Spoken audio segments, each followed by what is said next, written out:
Dom, thanks very much indeed. Lots of spaces and corridors to walk in there. There were. Yes. How far have you walked this morning?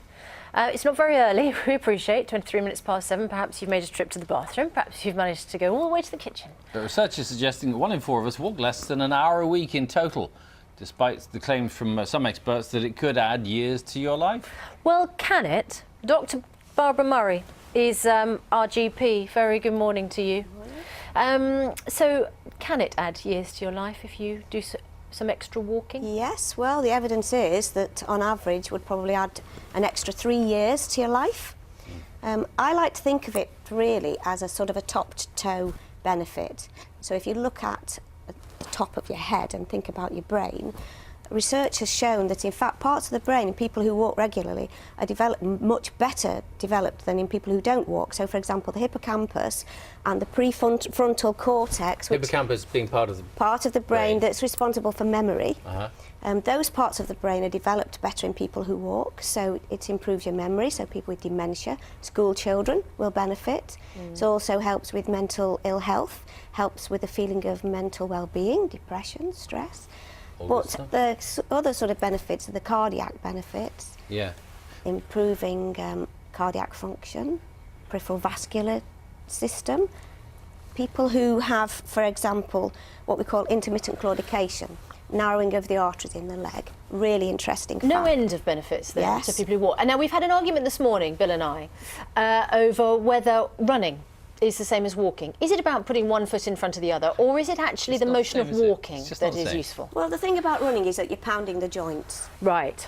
When you're walking, you're using lots of different muscle groups. And you're also at one with the world. You're taking time to smell the flowers. Psychological Yes. benefits. Much more so than running. Yeah. I mean, it's the simplest form of exercise, really. It's what comes naturally to everybody, pretty much. But I suppose some people think, well, if I'm not getting out enough, I'd have to go and buy some walking boots, that sort of thing. But really, how should you...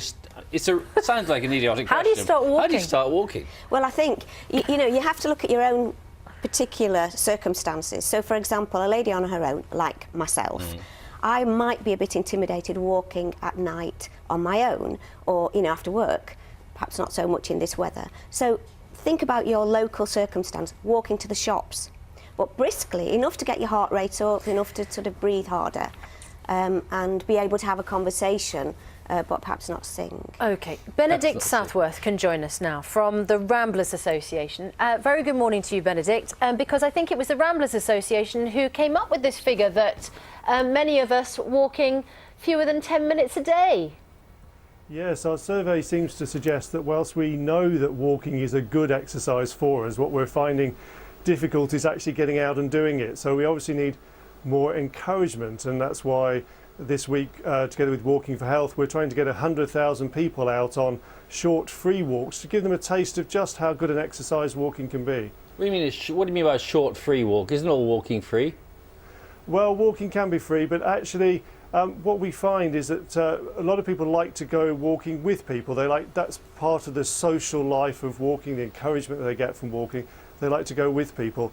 Often people get charged for that. This week, there's going to be lots of free walks. And we also, together with Macmillan Cancer Support, look after a national scheme called Walking for Health, which provides short walks for people who need the support and encouragement to actually just get out of the house and actually start with walking to help with their health. And what we need to do really is to sort of get people out enjoying the sense of freedom that comes from walking, knowing that it's a very good exercise, and that's why, together with other charities and companies in the outdoors, together today we're launching Britain on Foot, which is to encourage all of us to get out there and use that free exercise. You're encouraging everybody, but are there certain parts of the country who are more reluctant to walk?